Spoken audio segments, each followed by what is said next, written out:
말씀은 누가복음 2장 21절에서 33절까지입니다. 다 같이 합독하시겠습니다. 할례할 8일이 되매 그 이름을 예수라 하니 곧 잉태하기 전에 천사가 일컬음 바라라. 모세의 법대로 정결 예식의 날이 참에 아기를 데리고 예루살렘에 올라가니 이는 주의 율법에 쓴 바 첫 해에 처음 난 남자마다 주의 거룩한 자라 하리라 한 대로 아기를 죽게 드리고 또 주의 율법에 말씀하신 대로 산비둘기 한 쌍이나 혹은 어린 집비둘기 둘로 제사하려 함이더라. 예루살렘에 시므온이라 하는 사람이 있으니 이 사람은 의롭고 경건하여 이스라엘의 위로를 기다리는 자라. 성령이 그 위에 계시더라. 그가 주의 그리스도를 보기 전에는 죽지 아니하리라 하는 성령의 지시를 받았더니 성령의 감동으로 성전에 들어가매 마침 부모가 율법의 관례대로 행하고자 하여 그 아기 예수를 데리고 오는지라. 시므온이 아기를 안고 하나님을 찬송하여 이르되 주제여 이제는 말씀하신 대로 종을 평안히 놓아주시는도다. 내 눈이 주의 구원을 보았사오니 이는 만민 앞에 예비하신 것이요 이방을 비추는 빛이요 주의 백성 이스라엘의 영광이니이다니 그의 부모가 그에 대한 말들을 놀랍게 여기더라. 아멘. 할렐루야. 네, 이 시간 우리 한번 인사했으면 좋겠는데요. 이제 며칠 후면 성탄절이잖아요. 그래서 앞뒤 좌우로 이렇게 한번 인사하면 좋겠습니다. 메리 크리스마스. 우리 서로 한번 인사하시겠습니다. 메리 크리스마스. 네, 메리 크리스마스. 네. 정말 하나님께서 우리에게 놀라운 은혜와 축복으로 함께 하시는 복된 성탄절 되기를 소망합니다. 여러분, 지난주에 우리 믿는 자들은 성도의 정체성은 기다리는 자다라는 말씀을 드렸습니다. 우리는 기다리는 자들이죠. 하나님의 때를 기다리고 하나님의 응답하심을 기다리고 하나님의 구원을 기다리고 성탄을 기다리고 다시 오실 주님을 기다리고 기다리는 자임을 우리 성경은 우리에게 말씀하고 있습니다. 뿐만 아니라 우리가 이렇게 주님을 기대하고 소망하고 기다리는 자이기 때문에 우리에게 자주 이런 말씀을 하십니다. 오래 참으라, 인내해라, 끝까지 견뎌라. 믿음으로 오래 참고 인내하고 소망 가운데 믿음으로 주님을 기다릴 때 주님께서 우리 가운데 응답하시고 우리를 실망시키지 아니하시고 우리에게 놀라운 위로와 상으로 함께하여 주실 줄로 믿습니다. 여러분, 이렇게 기다리는 자들이에요. 성경에 보니까 유대인들도 오랜 역사 동안 기다리는 자로 서 있는 것을 볼 수가 있습니다. 그들이 무엇을 기다립니까? 바로 메시아를 기다리는 거예요. 구약시대에 선지자들을 통해서 메시아를, 구원자를 보내시겠다라고 말씀하셨기 때문에 이들은 늘 기다리는 그런 삶을 살았습니다. 메시아를 기다리는 삶을 살았습니다. 예수 그리스도께서 그 땅에 오실 때에 2000년 전에 그 땅에 오실 때에 그때의 메시아에 대한 그 기대감과 메시아께서 오실 것을 기다리는 그 기다림이 최고조로 달했던 시기가 바로 그 시대였어요. 그들이 왜 여러분 메시아를 그렇게 기다렸을까요? 물론 선지자를 통해서 하나님께서 약속해 주셨기 때문에 메시아를 기다렸지만 그들의 경제적인 어려움이 너무나도 컸기 때문에 그렇습니다. 그들이 너무나도 가난하고 먹고 살기가 너무나도 힘들었기 때문에 메시아에 대한 소망이 점점 더 커져갔던 것입니다. 그래서 그들이 기다린 메시아는 이스라엘을 가난과 배고픔에서 해방시켜 줄 메시아를 기다린 것이죠. 그리고 메시아를 또 이들이 간절히 기다린 이유가 있습니다. 이스라엘 백성들은 그 당시에 로마의 식민 통치를 받았습니다. 로마의 압제와 박해 속에 있었던 것을 볼 수가 있습니다. 우리도 일제에 박해와 어려움을 당하지 않았습니까? 그래서 그 해방의 날을 얼마나 갈구하고 고대했습니까? 이스라엘 백성들도 여러분 자유를 잃었습니다. 나라를 잃어버렸습니다. 정치적인 속박 가운데 있었습니다. 그래서 이들이 메시아를 기다린 거예요. 모세와 같은 선지자, 모세와 같은 메시아를 그들이 간절히 기다렸습니다.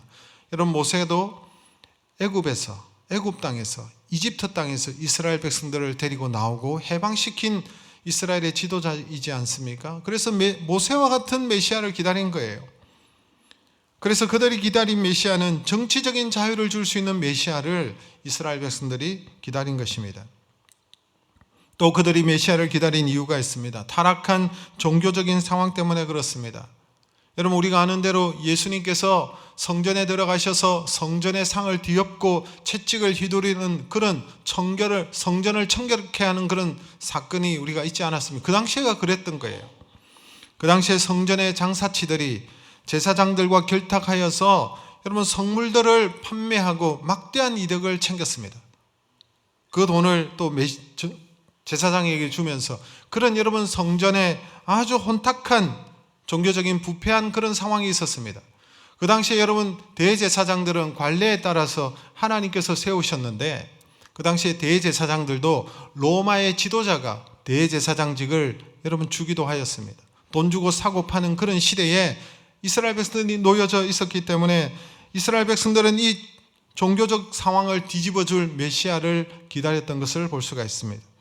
이처럼 경제적으로도 정치적으로도 종교적으로도 사회적으로도 혼란한 가운데 그들이 메시아의 오심을 더욱더 기대하고 소망하고 기다렸던 것을 볼 수가 있습니다. 바로 그때에 약속하신 하나님께서 약속대로 이 땅에 메시아 되신 예수 그리스도께서 임하셨던 것을 볼 수가 있습니다. 드디어 때가 되어서 예수님께서 이 땅에 오셨어요. 갈라디아서 4장 4절에 보면 이런 말씀으로 기록하고 있습니다. 우리 같이 한번 읽어볼까요? 때가 참에 하나님이 그 아들을 보내사 여자에게서 나게 하시고 율법 아래에 나게 하신 것은 때가 차고, 이때는 하나님의 때가 찼던 거예요. 하나님의 때에 하나님께서 하나님의 아들을 보내셨다. 그래서 여자에게 나게 하시고 남자를 모르는 동정녀 마리아 여자의 몸을 통해서 나게 하시고, 그렇게 표현하고 있는 것을 볼 수가 있습니다. 그래서 메시아 되신 예수님께서 오셨어요. 그토록 기다리는 예수님께서 그 땅에 임하셨어요. 그런데 아이러니하게 예수님께서 때가 되어서 이 땅에 오셨음에도 불구하고, 메시아로 오셨음에도 불구하고 대부분 메시아를 기다리는 사람들이 메시아 되신 예수 그리스도를 영접하지 않는 거예요. 이게 여러분 너무나도 놀라운 일 아닙니까? 그렇게 기다렸는데 예수님을 영접하지 않고 메시아로 영접하지 않는 거예요. 아니, 예수님을 알아보지도 못했어요. 예수님에 대한 전혀 관심이 없었어요. 왜 그렇습니까?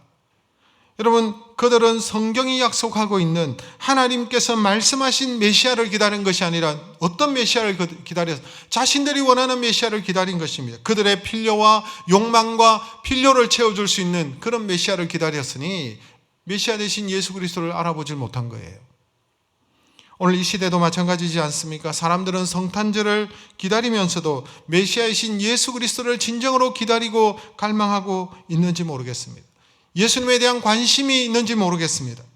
물론 모든 사람들은 자신의 필요와 자신의 욕구를 채워주기에 바쁜 그런 삶을 살고 있기 때문이 아닌가 생각합니다. 왕이신 주님을 영접하지 않는, 오히려 성탄을 인간의 필요와 욕망을 채우는 절기로 바꾸어가는 모습이 오늘 이 시대의 우리의 모습이 아닌가 하는 생각을 가집니다. 그 당시에 예수님께서 오셨지만, 메시아로 오셨지만 아무도 영접하지 않는 그런 상황을 사도 요한은 요한복음에서 이렇게 설명하고 있습니다. 요한복음 1장 10절에서 11절 말씀 우리 같이 읽겠습니다.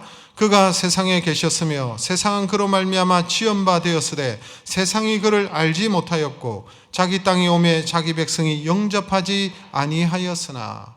보세요, 세상에 오셨어요. 예수 그리스도께서 만드신 지연바 되신 이 세상에 오셨지만, 자기 땅에 오셨지만 자기 백성들이 영접하지 아니하였다라고 요한은 기록하고 있습니다. 주인이 오셨는데, 메시아가 오셨는데, 구원자가 오셨는데 여러분 아무도 영접하지 않는 것입니다. 알아보지 못하는 것입니다. 관심이 없는 거예요.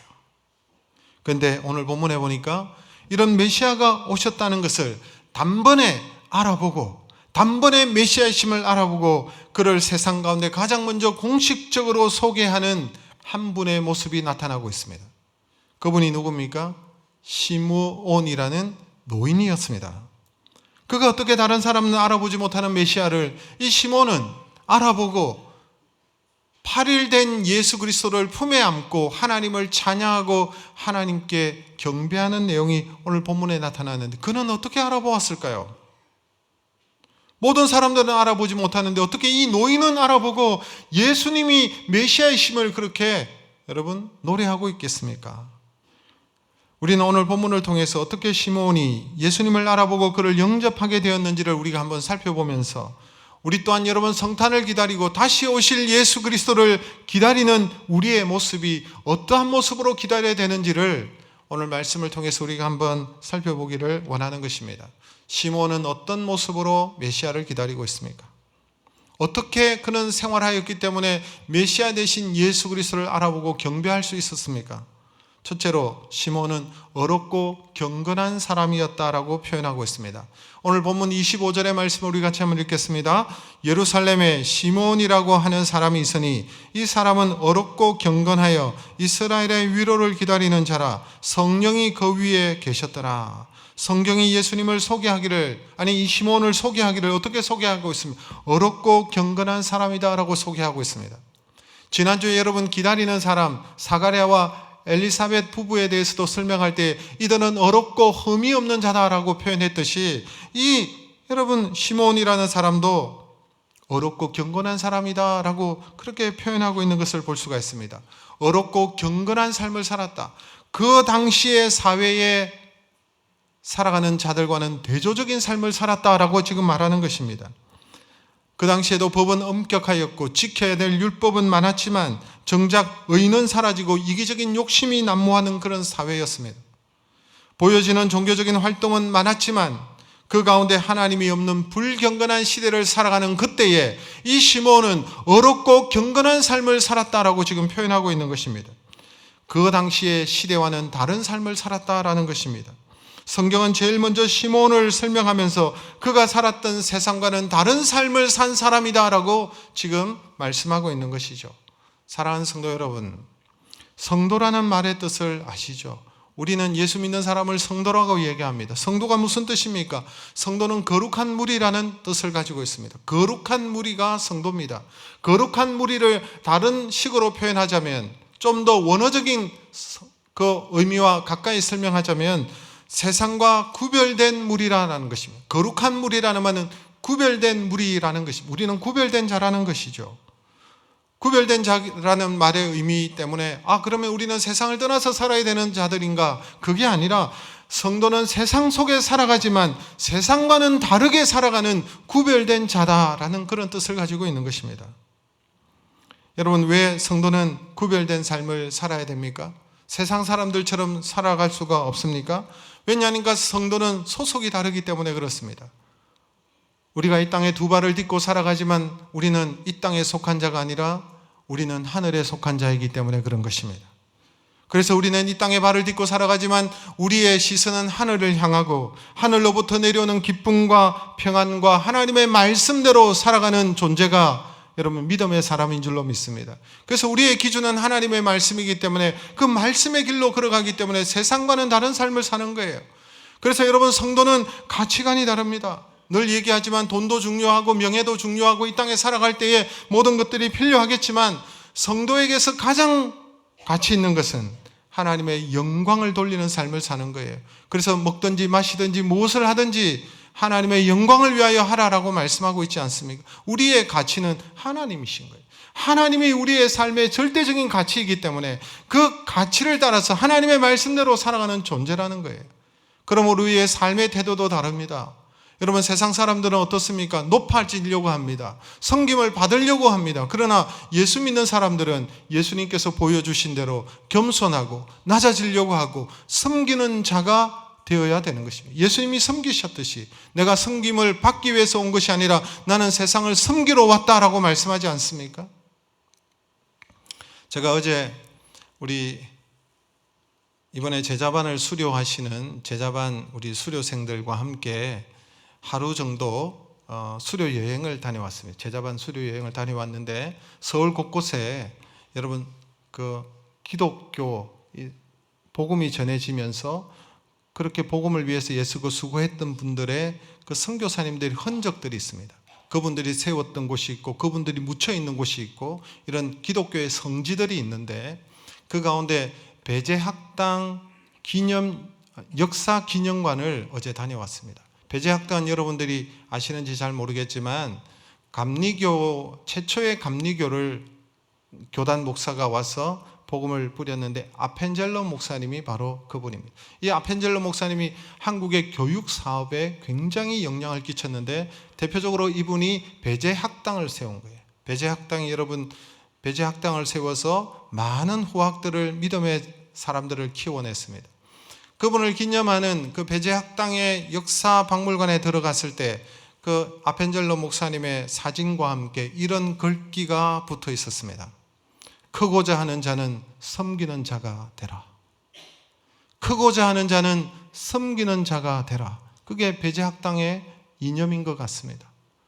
여러분 그렇습니다. 우리 그리스도인들은 섬기는 자로 주님께서 우리에게 보여주셨듯이 섬기는 자로 우리가 서야 되는 것입니다. 그 이념을 가지고 학생들을 키웠기에 여러분 우리 민족의 수많은 민족의 지도자들이 그 배제학당을 통해서 배출되어졌습니다. 이처럼 여러분 우리는 삶의 태도가 다르게 살아갈 수밖에 없는 존재라는 거예요. 결정적으로 성도는 기다리는 것이 다릅니다. 세상은 죽는 날을 기다리지만 우리 성도는 다시 오실 주님과 영광스러운 주님을 기다리는 자들인 줄로 믿습니다. 그렇기 때문에 같은 곳에 살아도 같은 곳에 이 땅에 발을 딛고 살지만 여러분 우리는 다르게 살 수밖에 없는 구별된 삶을 살아가야 되는 존재임을 여러분 우리가 분명히 알고 살아가야 되겠죠. 바로 이 시므온이 그랬습니다. 이 시므온이 나이 많은 노인된 이 시므온이 어렵고 거룩한 삶을 살았다는 것입니다. 영원한 것을 바라보며 구별된 삶을 살았기에 메시아를 기다리는 삶을 살았기에 자신의 육신의 눈은 점점점 흐려지지만 영적인 눈이 밝아서 예수 그리스도를 보는 순간에 메시아 되심을 그가 깨닫고 아기 예수 그리스도를 품에 안고 하나님을 찬양하고 하나님을 노래했던 것을 볼 수가 있습니다. 사랑하는 성도 여러분, 우리도 세상 속에 살지만 세상과는 다른 존재요. 소속이 다른 존재요. 그래서 세상과는 다르게 살아가는 성도가 되어야 될 줄로 믿습니다. 구별된 삶을 사십시오. 그럴 때 영적인 눈이 밝아 예수 그리스도를 기쁨으로 영접할 수 있는 믿음의 사람들이 될 줄로 믿습니다. 두 번째, 여러분 시몬은 어떤 삶을 살았습니까? 어떤 자세로 살았기에 그는 메시아를 알아보았습니까? 두 번째 보니까 그는 이스라엘의 위로를 기다린 사람이다라고 말하고 있습니다. 25절에 그는 여러분 어렵고 경건한 사람일 뿐만 아니라 이스라엘의 위로를 기다리는 자다라고 설명하고 있어요. 이스라엘의 위로를 기다리는 자라는 의미가 여러분 주는 의미가 큽니다. 먼저 그는 메시아를 기다렸지만 자신의 유익을 위해서 메시아를 기다린 것이 아니라 이스라엘의 위로를 기다렸다 이렇게 표현하고 있는 것입니다. 시몬은 다른 사람들처럼 자신의 힘든 상황과 처지에서 벗어나기 위해서 모든 상황들을 뒤집어 줄 수 있는 그런 메시아를 기다린 것이 아니라 이스라엘의 위로를 기다린 사람이라는 거예요. 그는 지금 아무도 알아주지 않는 초라한 노인에 불과한 사람이지만 그는 그 시대의 아픔을 가슴에 품고 민족의 아픔을 여러분 고통을 마음에 품고 하나님의 위로를 기다렸어요. 이스라엘을 위한 위로를 기다렸어요. 그렇기에 그의 눈에 메시아 되신 예수 그리스도를 단번에 알아볼 수가 있었습니다. 이분이 바로 하나님의 위로라는 사실을 알았습니다. 여러분 성도는 누구입니까? 성도는 자신의 아픔을 위하여 우는 사람이 아닙니다. 자신의 아픔만을 위하여 우는 사람들이 아니라는 거예요. 자신의 성공만을 위하여 부르짖고 자신의 출세만을 위하여 하나님 앞에 매달리는 그런 사람이 아니라는 거예요. 자신뿐만 아니라 이웃의 아픔을 품고 이웃을 위하여 눈물 흘리고 이 사회의 아픔과 민족의 아픔 앞에서 울부짖고 하나님 앞에 매달리는 자가, 나라와 민족을 위하여 생각할 줄 아는 자가 여러분 믿음의 사람들입니다. 시몬은 그 시대의 아픔을 안고 기도하는 사람이었기에 가장 필요한 것이 무엇인지 잘 알았습니다. 이스라엘의 위로가 필요한 것을 알고 그 이스라엘의 위로를 기다린 거예요. 여러분 위로가 무엇입니까? 하나님의 위로가 무엇입니까? 하나님의 돌아보시는 은혜입니다. 하나님께서 우리의 삶을 돌아보시는 그 은혜가 여러분에게 있기를 주의 이름으로 축복합니다. 우리의 삶을 돌아보셔야 되지 않겠습니까? 그게 하나님의 위로예요. 근데 가장 궁극적인 하나님의 은혜와 하나님의 위로가 무엇입니까? 바로 그것은 메시아로 오신 예수 그리스도입니다. 하나님의 위로로 메시아 되신 예수 그리스도께서 오셔서 가난하고 소외된 자들에게 위로가 되어 주셨습니다. 병든 자들을 불쌍히 여기시고 치유해 주셨습니다. 천국 복음을 전하심으로 천국에 대한 소망, 영원한 소망, 진정한 소망을 가지게 해주셨습니다. 무엇보다도 예수 그리스도께서는 온 인류의 죄를 짊어지시고 십자가에 죽으시고 부활하심으로 말미암아 우리를 죄와 죽음의 문제에서 건져주신 예수님이십니다. 무엇보다도 임마누엘로 임하셔서 영원토록 우리와 함께 하심으로 참된 위로자가 되어주신 분이 예수 그리스도이신 줄로 믿습니다. 오늘 우리 이 시대에 가장 필요한 것이 무엇입니까? 여러분, 가장 필요한 것이 뭐예요? 여러분이 가장 소원하는 것이 무엇입니까? 자녀들의 진로의 문제가 해결되는 것, 건강의 문제가 해결되는 것, 여러분 물질의 어려움을 벗어나는 것, 나의 경제적인 문제를 해결해 줄 메시아? 어떤 메시아가 필요하십니까? 여러분, 정말 하나님의 위로자는 예수 그리스도이신데 예수님이 참된 소망이신 거예요. 예수님이 우리 인생의 해답이신 거예요. 그분만이 진정한 구원자가 되시고 진정한 위로자가 되신다는 사실입니다. 그래서 시몬은 이스라엘의 위로자 되신 예수 그리스도를 가슴에 안고 기뻐하고 그분을 노래하며 찬양했던 것을 볼 수가 있습니다. 뿐만 아니라 시몬은 이스라엘의 위로자를 기다렸지만 그가 주님을 노래하고 찬양하는 그 내용을 보면 단지 이스라엘 백성 자신들의 나라만을 위해서 위로만이 아니라 이방인들에게도 만민의 위로자 되심을 찬양하고 있는 것을 볼 수가 있습니다. 오늘 그가 노래했던 짧은 내용 가운데 31절에 이런 말씀이 있습니다. 이는 만민 앞에 예배하신 것이요. 누구를 예배하신다느냐 하니까 만민 앞에 예배하신 분이 바로 메시아 되신 예수님이라는 거예요. 그 예수님을 품에 안고 이는 만민 앞에 예배하신 것이요. 32절에도 이런 말이 있습니다. 이방을 비추는 빛이요. 이방을 비추는 빛이다. 즉 메시아 되신 예수님은 자신만을 위하여, 자신의 민족만을 위하여 위로자가 되시고 구원자가 되시는 것이 아니라 만민을 위하여 오셨고 이방인의 빛으로 오셨다는 사실을 시몬이 밝히고 주님 앞에 고백하고 있는 것을 볼 수가 있습니다. 여러분, 이것이 하나님의 구원의 위대함입니다. 하나님께서 이 땅에 예수 그리스도를 이방의 빛으로 보내주셨기 때문에 이방인인 우리에게까지 복음의 빛이 비추어 주시고 우리에게까지 은혜의 물결이 들어오게 하시고 우리까지 구원의 자리에 이르도록 이끌어 주셨다는 사실입니다. 그래서 하나님의 구원은 절대적으로 민족주의가 아닙니다. 하나님께서 아브라함을 부르실 때도 아브라함을 축복하시고 아브라함을 통해서 민족을 일으키고 축복하실 때에도 여러분, 아브라함 한 개인, 아브라함이 앞으로 이룰 그의 자손이 이룰 이스라엘이라는 이 민족을 만들어서 그 나라를 강덕해 하고 그 나라를 복주시는 그 민족주의적 개념이 아니라는 사실을 우리가 알아야 됩니다.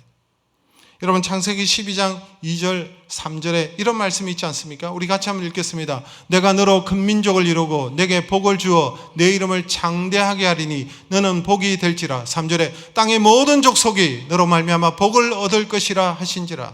아브라함을 부르실 때도 마찬가지예요. 아브라함을 통해서 큰 민족을, 아브라함의 씨를 통해서 민족과 나라를 이루시고 내가 너를 창대케 하고 내가 너를 복주고 너는 복이 될지다 라고 말씀하셨지만 그 다음에 무슨 말씀을 하십니까? 모든 족속이 너로 말미암아 복을 받을 것이다 라고 얘기합니다. 그게 무슨 말이에요? 복의 근원이 되어서 여러분, 하나님의 은혜의 복이 그를 통해서 흘러가도록 하나님께서 하시겠다라는 것 아니겠습니까? 이 복이 흘러넘쳐서 주변의 이방 나라 열방을 향하여 여러분, 그 복이 흘러가는 모습입니다. 여러분, 이것이 바로 하나님의 비전이었어요. 창세기 때부터 여러분, 하나님의 비전이 너무나도 분명하게 나타나는 것을 볼 수가 있습니다. 여러분, 이 하나님의 비전의 모습이 뚜렷하게 나타나는 또 성경을 한 군데 더 찾아보면 바로 이사야서입니다. 이사야 선지자를 통해서 하나님께서 하나님의 분명한 비전을 보여주시는 내용입니다. 여러분, 이사야 선지자가 어떤 시대에 여러분 이 선지서를 썼습니까? 이스라엘 백성들이 하나님 앞에 범죄하고 바벨론의 포로로 끌려가는 나라가 망한 이후에 이사야 선지자를 통해서 하나님께서 말씀해 주셨는데 무슨 말씀을 하시느냐 하니까 다시 회복시켜 주시겠다는 거예요. 다시 그 땅에서 회복시켜 주시겠다. 그 내용이 이사야 40장에서부터 이사야 55장에까지 여러분 나타나고 있습니다. 여러분, 이 부분이 이사야 선지자의 글 가운데 가장 밝고 희망차입니다. 왜? 해방을 말하고 있으니까. 회복을 얘기하고 계시니까. 그러나 이 한 나라의 해방이 민족주의로 가득 찰 것 같은데, 한 나라의 해방과 구원을 말씀하시기 때문에 이스라엘의 민족주의로 가득할 것 같은데, 그게 아니라 오히려 이스라엘은 이 민족을 통해서 온 열방을 구원하시겠다, 이방인의 빛으로 삼으시겠다고 말씀하시는 내용이 놀랍습니다. 여러분, 이사야서 42장 6절의 말씀 우리 같이 읽겠습니다. 나 여호와가 의로 너를 불렀은즉 내가 네 손을 잡아 너를 보호하며 너를 세워 백성의 언약과 이방의 빛이 되게 하리니. 이스라엘을 하나님께서 회복시키는 이유는 이스라엘을 통해서 이방의 빛이 되게 하셔서 하나님의 구원의 역사를 이루시겠다라고 말하는 거예요. 여러분, 49장 6절의 말씀도 같이 한번 읽도록 하겠습니다. 야곱의 지파들을 일으키며 이스라엘 중에 보존된 자를 돌아오게 할 것은 오히려 경한 일이라. 내가 또 너로 이방의 빛을 삼아 나의 구원을 베풀어서 땅끝까지 이르게 하리라. 무슨 말입니까? 하나님은 단순히 이스라엘 백성들을 해방하고 구원하는 일이 그것으로 끝나는 것이 아니라 그이는 작은 일에 불과하고 정말 하나님께서 원하시는 것은 너로 이방의 빛을 삼아 나의 구원을 베풀어 땅끝까지 오게 하리라라는 거예요. 하나님께서 이스라엘이라는 민족을 택하신 것은 너는 택한 백성이요 선민이고 너 나라를 복주고, 하나님께서 거기에서 그치는 게 아니에요. 유대인들이 착각하고 있는 거예요. 유대인들은 자신들만이 선민이라고 생각하고 하나님께서 복받는 민족으로 생각하지만 그게 아니라 하나님께서는 이 민족을 들어서 하나님의 구원의 역사를 펼쳐가시기 위해서 이스라엘 백성들을 하나님께서 그 많은 민족 가운데 선택하신 일입니다. 그러나 그 민족에게만 복을 주시는 것이 아니라 그 민족을 통해서 열방을 섬기는 나라가 되게 하시고 하나님의 구원을 땅끝까지 이루게 하시겠다는 것이 하나님의 비전이라는 거예요. 여러분, 하나님께서 이 나라의 민족을 사랑해 주시고 130년 전에 이 땅에 복음을 선교사들을 통해서 이 복음을 우리에게 주시지 않았습니까?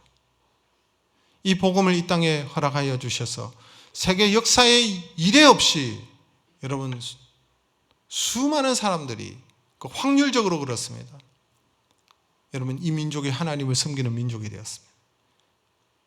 이 땅의 인구의 25%가 하나님을 섬기는 그 놀라운 은혜를 하나님께서 이 민족 가운데 허락하셨습니다. 그 이유가 무엇일까요? 하나님께서 우리 민족을 통해서 하나님께서 복 주시고 은혜를 베풀어 주셨던 이유가 여러분 바로 이방인의 빛이 되어서 하나님 앞에서 살아가도록 하나님의 구원의 역사를 이루도록 하시기 위해서 하나님께서 우리 민족 위에 이런 복음의 은혜를 허락해 주신 것입니다. 우리 민족에게 고난도 주시고 시련도 주시고 구원을 주시는 까닭은, 우리를 건져주신 까닭은 혼자서만 잘 살라는 뜻이 아니에요. 강대한 나라가 되어서 다른 나라에게 복수하고 교만하고 뻑이라고 우리에게 복을 주셨던 것이 아니라 이 복음을 통하여 다른 민족과 이방 민족에게 희망을 주고 소망을 주고 하나님의 은혜의 빛을 비추라고 하나님께서 은총을 베풀어 주신 것입니다. 여러분, 우리 신앙인들의 고난과 구원도 마찬가지입니다. 우리가 하나님 앞에서 넘어질 때도 있고 여러분 고난받을 때가 있습니다.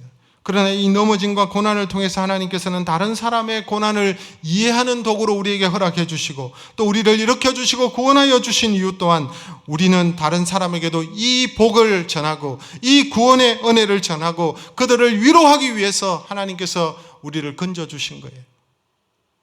여러분, 이 나라 위에 복음을 비추어 주시고 이방인의 빛이 되게 하시기 위해서 우리를 세워주셨다는 사실을 기억해야 됩니다. 그래서 여러분, 저 북녘 땅의 저 북한이 우리의 주적이 아니라 우리를 통하여 하나님께서 저 북녘 땅도 복을 주시고 동북아시아의 이 나라 민족을 통해서 평화를 주시고 제3세계의 어려운 힘든 나라와 민족을 향하여 희망을 주고 소망을 주고 복음의 빛을 비추도록 하시기 위해서 하나님께서 이 나라 위에 지금까지 은혜를 주셨던 것입니다. 그런 점에서 저는 김구 선생님이 꿈꾸었던 나의 소원이라는 그 대목 가운데 이거를 매우 좋아합니다. 이분은 믿음의 사람 아닙니까? 김구 선생님도 장로님이셨는데 그분이 자신의 나의 소원이라는 글을 통해서 이 나라의 민족에 대한 그런 비전과 꿈을 가지고 하나님 앞에 기도하고 하나님 앞에 바랬던 소망이 있었습니다. 그 대목 가운데 이런 내용이 있죠. 제가 한번 읽어드리면, 나는 우리나라가 세계에서 가장 아름다운 나라가 되기를 원한다. 가장 부강한 나라가 되기를 원하는 것은 아니다. 내가 남의 침략에 가슴이 아팠으니 내 나라가 남을 침략하는 것을 원치 아니한다. 우리의 부력은 우리의 생활을 풍족히 할 만하고 우리의 강력은 남의 침략을 막을 만하면 족하다. 오직 한없이 가지고 싶은 것은 높은 문화의 힘이다. 문화의 힘은 우리 자신을 행복하게 하고 나아가서 남에게 행복을 주겠기 때문이다. 여러분, 부강하게 되기를 원하고 강력한 나라를 이루기를 원하는 것은 다른 사람을 지배하고 다른 나라를 압제하기 위한 것이 아니라 우리를 지킬만 하고 다른 나라를 위하여 여러분 나누어주고 모든 문화의 국격을 높여서 자신도 행복하고 다른 나라도 행복하게 하는 그런 민족이 되기를 원한다. 여러분, 어떻게 이런 생각을 가질 수 있었을까요? 믿음의 사람이기 때문에 그래요. 하나님의 사람이기 때문에 하나님의 생각을 가지고 말하는 것입니다. 사랑하는 성도 여러분, 예수 그리스도를 따르는, 우리의 메시아 되신 예수 그리스도를 따르는 믿음의 성도들은 하나님께서 우리를 복으로 삼으셨습니다. 복의 통로로 삼으셨습니다. 하나님께서는 우리를 이방의 빛으로 세우셨다는 사실을 기억하십시오. 우리 개인의 한 사람이 잘 살고 우리 개인의 한 사람이, 우리 가정이 잘 되고 우리 민족이 잘 되는 것으로 여러분 기뻐하면 안 됩니다. 하나님께서 부르신 뜻이 있습니다. 하나님의 분명한 비전이 있습니다. 하나님의 부르신 뜻을 따라서 우리가 정말 제대로 살아오고 있는지 살펴보아야 되는 것입니다. 자기만을 위하여 이기적으로 살며 우리 민족만이 잘 되면 된다는 민족 이기주의에 사로잡혀서 살고 있지 않는지 우리 자신들을 살펴봐야 될 것입니다. 이 연말에 우리가 이방의 빛으로서 이웃 나라를 복되게 하는 그런 민족과 그런 귀한 사명을 살아가고 있는지 살펴보고, 여러분, 주님의 부르심에 합당한 삶, 이방인의 빛을 비추는 그러한 삶으로 나아가는 저와 여러분 되시길 주의 이름으로 축복합니다. 마지막으로 시몬은 어떤 삶을 살았습니까? 시몬은 사명의 사람이었다는 사실을 우리에게 보여주고 있습니다.